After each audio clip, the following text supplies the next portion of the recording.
Hey y'all, welcome back to my channel. It's your girl I Eat Fashion. Today I'm bringing you on how to make a wig, you guys. We are going to go step by step on how to create a wig.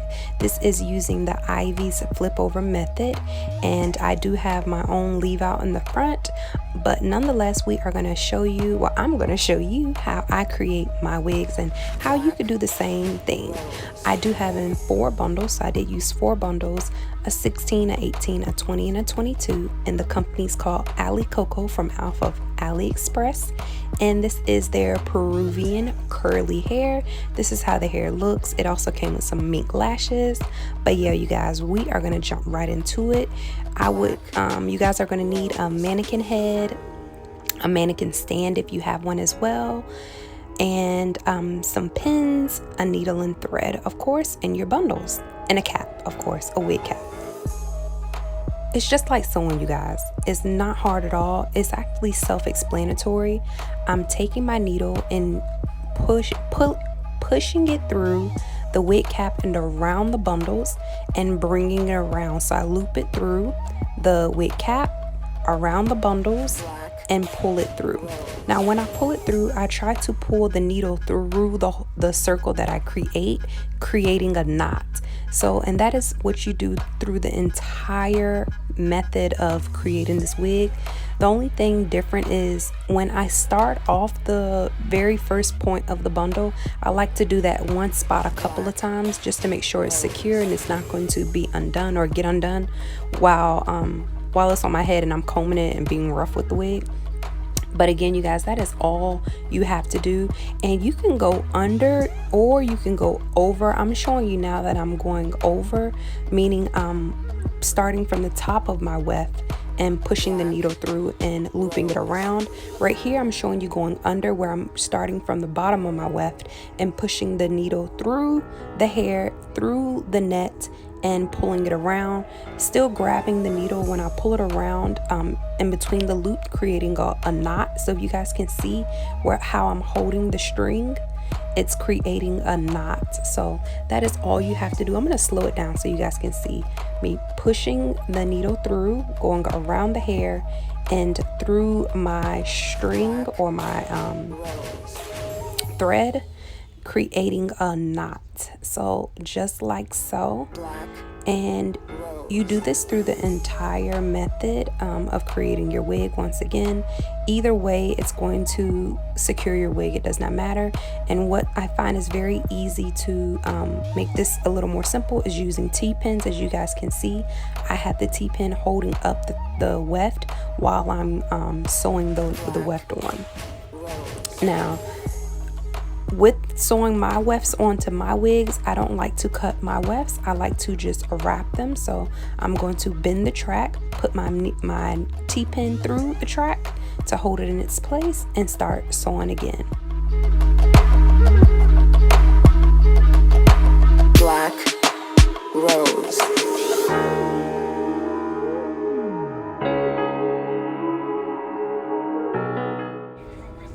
Now, while making your wig, you guys, definitely I recommend you doing this on one of your days off when you're chilling and you got nothing else to do, so you can just dedicate your time and not rush and just take your time while doing this so you can perfect this thing, and periodically start taking the wig off of the mannequin head and trying it on to see how it's fitting, how it's coming along. Do you need to adjust anything? And just take your time. By the end of you making this wig, you guys are going to feel like a pro, I promise you.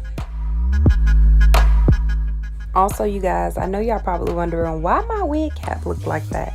This is a pre-used wig cap. I already had bundles sold on this wig cap and I used it and I wore the wig, and the bundles were old and raggedy, so I did cut them off, and I am recycling this wig cap and reusing it. I did wash it as well, you guys, so don't come for me unless I send for you, honey.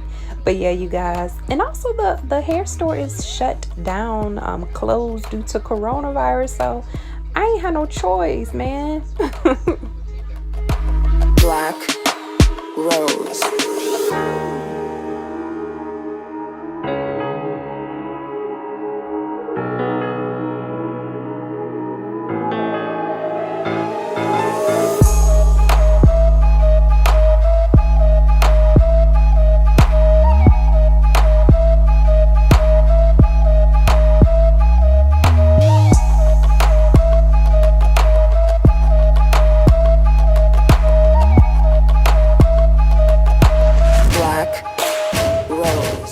As I stated before, I am using 4 bundles, 16, 18, 20, and 22. And I did start with my smallest or shortest bundle at the bottom. And then I ended off with my longest bundle at the top. So it can create a heart-shaped cut where I do not have to cut my bundles once it is on my head. Instead of giving me a layered look, it's going to come off as if it's a blunt cut, if that makes sense, or they call it like a diva cut. So yeah, I did double my wefts on my second and third bundle, meaning instead of unraveling the entire bundle when you get it in that ball, I kept it doubled and sewed it on the same way I'm sewing it on as a single weft, you guys. And I'm going to show you in just a second as well. Oh, right here, you guys, I made sure to show you I ran out, or my thread got short, and so I went ahead and started a new needle, and I just knotted the two together and then cut the short one off and started continuing with the longer needle. It's great to have multiple needles when you're doing a wig cap, so it's easier and you're able to go ahead and thread one while you're using the other. But this is the part that I wanted to show you guys with the double wefts. As you guys can see, it's 2 wefts that I keep you know, together, and I'm going to sew both of them together the same way I did just the single weft. I'm making sure I'm wrapping around both tracks. You don't want to leave one track behind. Do not leave anybody behind, okay? Because it is going to show. Your wig is going to look crazy. And also, you guys, when you are sewing down your wefts, I do not space out too far in between each thread, so I'm just maybe going an inch, if even that, in between. And you don't have to go too close where you're spending so much time on one track. You can kind of eyeball what you need to do in regards to how much space you can go in between. I usually go like a fingernail length in between each track, or in between each space, to go ahead and sew my next spot. So I hope that makes sense, you guys. I'm gonna stop talking and let y'all visually see.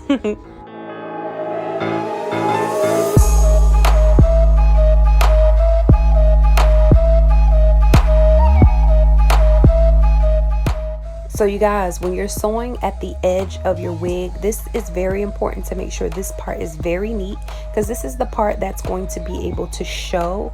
Well, you don't want it to show, but if it does happen to like the wind blow or anything like that and your real hair moves and it shows your wig, you can barely see where the track begins. You're not going to be able to see the weft if you do this part very neat. So take your time, make sure everything is looking very seamless in regards to how it's laying flat. And I actually, when I start my track at the very edge, I like to go a couple of times with the needle and wrap that around, knotting it a couple of times before moving forward, just to make sure everything is tight and secure and seamless and neat. I can't stress that enough. Neat, guys.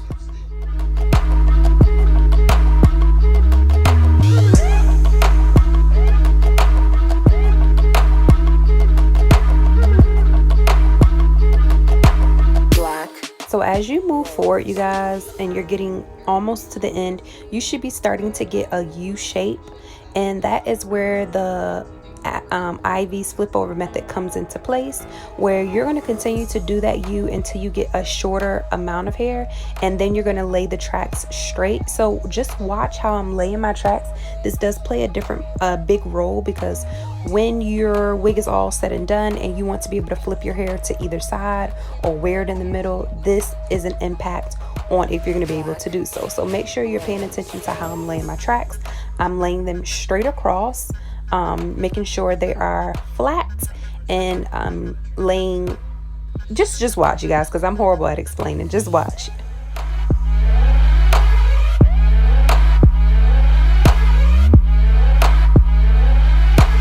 Black rose.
So at this point, you guys, as y'all was seeing, I was no longer doing the U. I was then just laying the tracks straight on one side, just continuing to flip to make my U even smaller and smaller.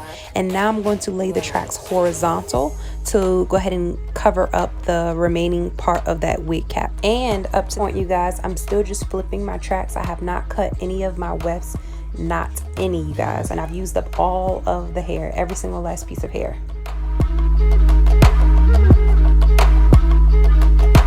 Black rose.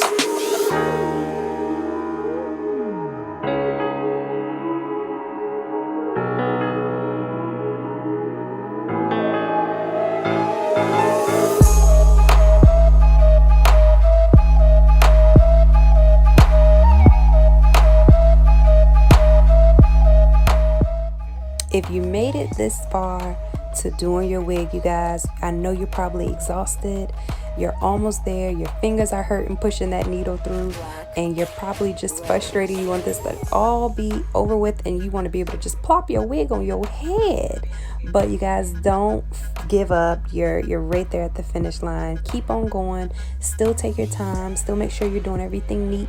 This part right here matters the most, you guys. So make sure every track that you're sewing down is neatly and, you know, it's precisely done. You don't want to make any, you don't want to get all the way to this part and start, you know, BSing this part right here, because I'm telling you guys how neat you do this part. And when that wind catches those curls, honey, and she just shows all your tracks, you're gonna wish that you took your time. So yeah, you guys, don't give up. You're almost there. You're almost at the end. Keep pushing. So yes, my wig is done. This is actually the next day.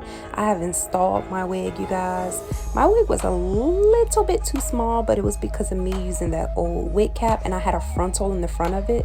So, but we made it work. We made it work. I'm gonna just show you guys how I blend my leave out with my curls. I'm gonna be bringing you guys a review on this hair. This is definitely just an initial review, kind of sort of initial, like my initial thoughts on the hair. But overall, you guys, it is okay for the price that I paid. I only paid under $100. It was literally like $99 and some change. And yeah, for 4 bundles, 16, 18, 20, and 22. This is the cut that I was telling you guys about, where the hair is not layered. It's all kind of one length, where it all falls to where that 16 inches. Even the 22 from the top of my head falls to where that 16 falls.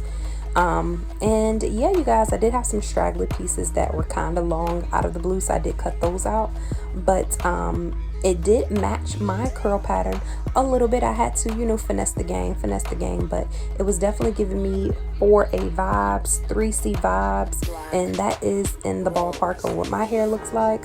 To be honest, you guys, I really don't even know my real hair curl pattern. We're gonna get into that a whole another video, you guys. But yeah, I'm just gonna show you guys me styling the hair, and that is gonna be the rest of this video. I hope you guys enjoyed this. Comment down below if you need more tips and tricks on how to get your install to be, how to get your wig to be flat, or just anything in general, or anything I missed and you guys felt that I should touch on. Definitely comment down below. I'll be watching any of those comments, and I definitely will comment back. Thank you guys so much for watching. I will catch you guys in my next video. Until next time, peace out.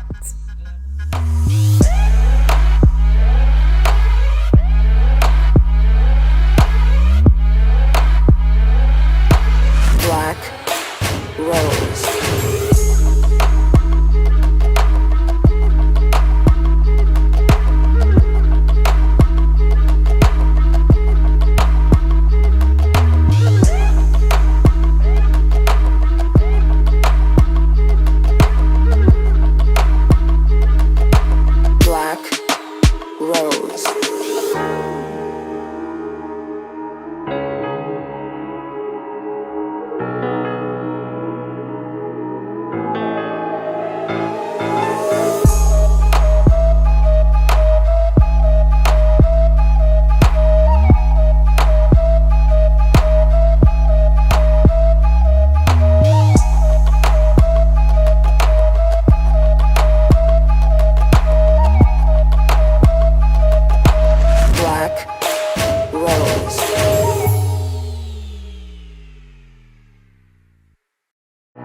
black, rose.